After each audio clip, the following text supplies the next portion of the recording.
I mean, look on the bright side. What bright side? Well, you usually get a lot of views when the Leafs lose Game 7. Let's go! Ladies and gentlemen, it's a little ridiculous. Good boy. Play all the hits. Left Toronto Maple Leafs. Let me finish. How am I supposed to go to bed after watching that? I'm quite hyped. With you wherever you are, welcome to LFR. That's only Game 5. That's only Game 6. It's only Game 7. How much longer are we gonna do this? Leafs lose 4-1 to the Carolina Hurricanes in a game that reminded me a lot of the one on Saturday against Pittsburgh, in which the Leafs were in it in the first and then went away. The one positive being that the Leafs lost to a team with actual NHL players in it this time, so I guess that's an improvement. Man, I don't know what to say that I haven't said in 1,000 ways in 1,000 songs. Last game, it wasn't even worth talking about each individual goal. Bro, they lost 7-1 to a team missing 5 guys. They got a touchdown scored on them by a lack of a burger place. Made sense when I was coming up with it. Look, I've been doing this for 15 years! In a way, the beginning is the worst possible way they could have started. Because what's the narrative heading into this game? It's Freddie Anderson taking on the Toronto Maple Leafs. Oh boy. And on top of that, it's the Leafs' first game against the Carolina Hurricanes since the David Ayers game. Hey, Carolina Hurricanes fans, welcome back. But the reason this game starts in kind of the worst way possible is what do they need? What do they need more than anything besides a win? Austin Matthews needs to score a goal. One of the big 4. One of the big 3, let's be honest. William Nylander still leads the team with 5 points, although it's been at 5 points for a few games now. It's Austin and Mitch, and John got one the other night. But early on, in comes Matthews flying around the net, wrap around, and he scores on Freddie the Dude, who we watched football with mere hours before the game, and the Leafs are up 1-0 on Matthews' 200th goal. That is what I'm talking about. We get a good start, and a big silly, and a milestone, and something this team sorely needed. Here we go. We're about to erase Saturday. Now after that, as the first period continued, yes, the Leafs were getting outshot, but I didn't think it was as bad as the shot counter seemed to indicate. Nick Ritchie with a dangerous hit on Brett Pesce. I don't think Ritchie's gonna get anything, even though I tweeted it might get a look from the league. It reminded me a little bit of the hit that Gabriel Landeskog and Blake Coleman were suspended for, but there was no intention behind the Ritchie one on account of Pesce fell down because Wayne Simmons cowbelled him in the junk. Hurricanes fans can be up in arms that that wasn't a penalty, and Leaf fans can get up in arms that Mitch Marner had an actual tooth knocked out and it wasn't called. Oh, it's on the follow-through. What, with a meat cleaver? In a lot of ways, I'm a hockey outsider. I didn't exactly grow up playing the game. How is that a rule? When did that become a rule, and why is it? But Mitch, after literally having a piece of his face knocked out of his mouth, comes back, and in his first shift, it's good. The Leafs get a little something going, and they head to intermission up 1-0.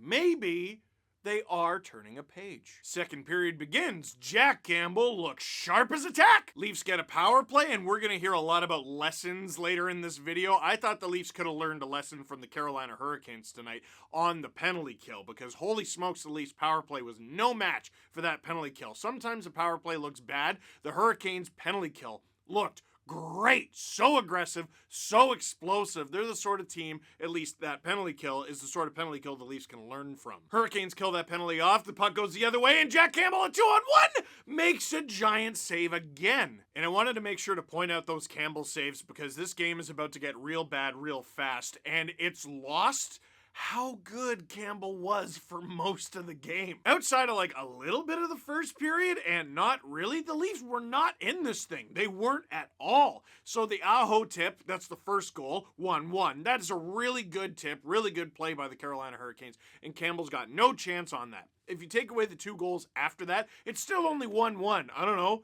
maybe a hope to win in arcade mode in 3-on-3 overtime or the shootout. But at the end of the day, are you better than the Carolina Hurricanes? No. Were you better than the Carolina Hurricanes in this game? No. They didn't deserve to win no matter the outcome. Very shortly after Sebastian Aho and the Carolina Hurricanes tie the game, I get a text from a friend and it read as follows: "Who the F is Steven Lorentz?" Well, after this goal, I decided to Google it, and it turns out he is all of our dads. Oof, they can't do anything right. The new look big line. Bunting and Nylander up there with Matthews. They're in the offensive zone. They lose the draw. Well, actually, no, they won the draw. Dermott decided to shoot it. Hurricanes break it out the other way. It's Lorentz versus Sandin the entire way. Sandin does his darndest, but Lorentz spins, fires Gronk effort, and scores Yes, Campbell has to have that, but I couldn't help but admire Lawrence on that one. And alright, okay, now this game's getting away from us because we had the wraparound goal and the big Matthew Selly and he hits a milestone and what a way to answer, but then they tie it and all of a sudden they get the lead and it's a really good goal and David Ayres is spinning the thing. These are the situations where sometimes, not so much last season until the playoffs began, but now that fans are back in the building, these are the sort of situations where the Leafs tend to sometimes buckle. And in this game, 1-2 buckle in blue. And to make matters worse, sometimes it's easy to be like, the hockey gods hate us. The hockey gods just hate the Toronto Maple Leafs. And I got news for you. The hockey gods gave the Leafs a gift and they threw it away. Jacob Slavin took a tripping penalty. That's like a criminal offense for that guy. And he goes to the box. You got to convert. And Nick Ritchie is like, he plays the best. That's my Nick Ritchie impression. He plays the best probably shift of his Leafs regular season career. He had 3 chances on that power play. Nothing. Puck goes the other way. The Leafs get it, but they can't clear. There's Marner at the blue line. Jacob Slavin ends up getting it because of course he does. Eats Marner alive, puts it on, and Nino Niederreiter beats Jack Campbell. There's another one he's got to have, but everyone's got to have everything. Like, nobody's playing right. Freddie's down there at the other end of the ice like, oh, Steve, sometimes you need to save. I said that last year, Freddie. People don't forget. Jack Campbell, unreal start, unreal unraveling, but the team in front of him is giving him nothing.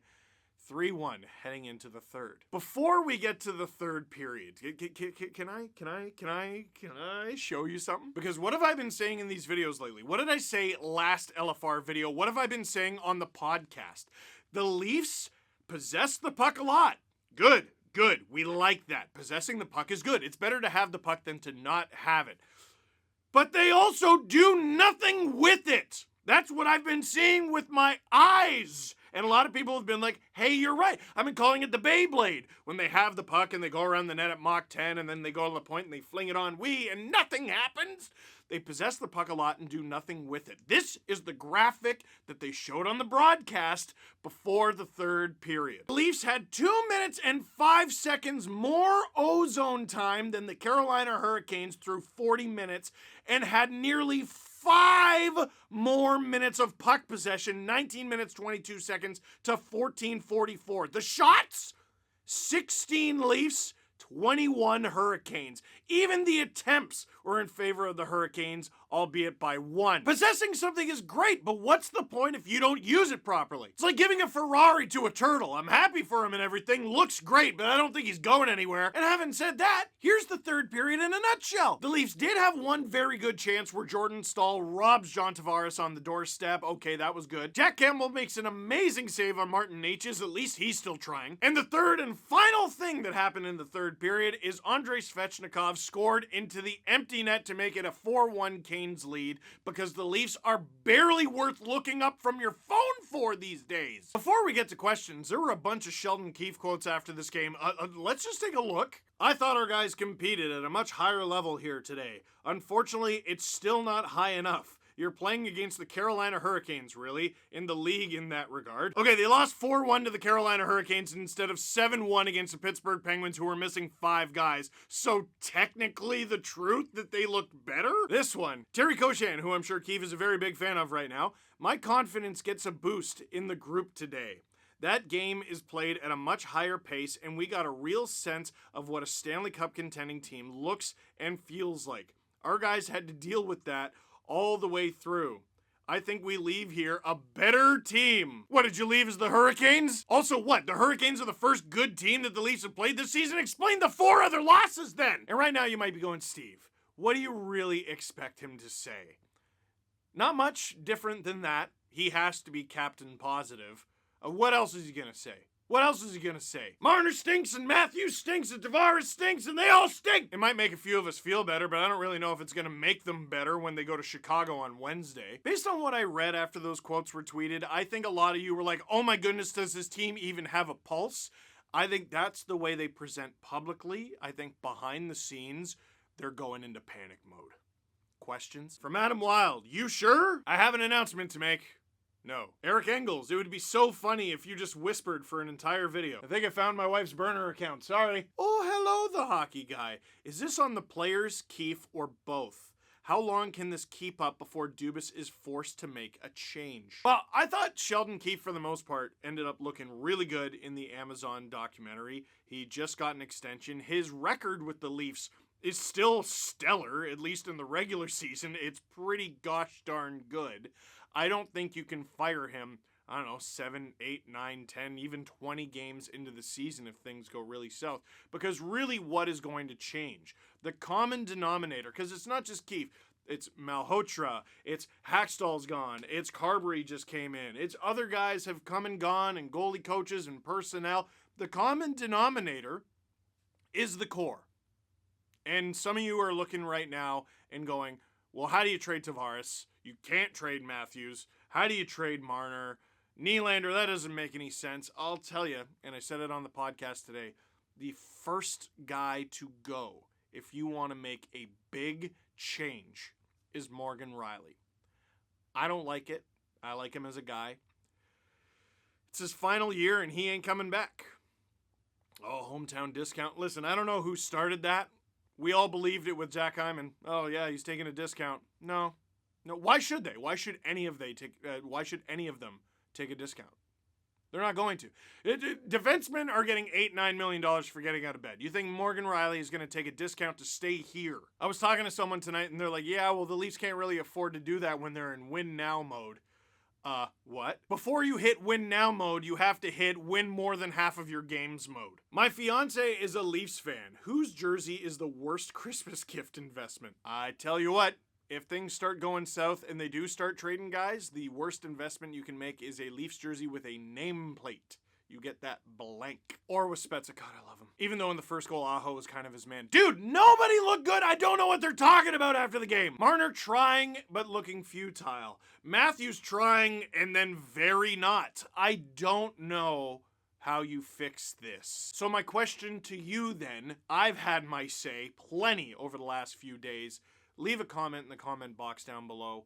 What would you do? Couple things before we go. We have a brand new Steve Dangle podcast. That's on SDPN. We have a brand new Chris Johnston show as well. That's up on the SDPN YouTube channel. And something that, depending on the time you watch this, will be up on the SDPN YouTube channel, but it's also up on Spotify. Agent Provocateur, the new show on SDPN. It is hosted by Adam Wilde, and the main character is NHL player agent Alan Walsh. He's doing a show with us every week. I can't believe it either. Many, many sword jokes. Oh, and while you're here, you might as well visit sdpn.ca. You might as well visit shopsportsnet.store for all your Dang It's and Hat Picks merchandise. And also in the link, in the description, there's a link to donate to my Easter Seals page. Easter Seals is a charity that helps out kids with physical disabilities. I say this every video, but I'm going to keep doing it because I want to raise money for them. For now, that is it for this one. Thank you very much for watching. Click like if you like this video. Click subscribe if you really liked it. Tell all your friends. Boy, I'd sure like to talk about a win. And how about Wednesday when the Leafs play the winless Chicago Blackhawks? Oh boy.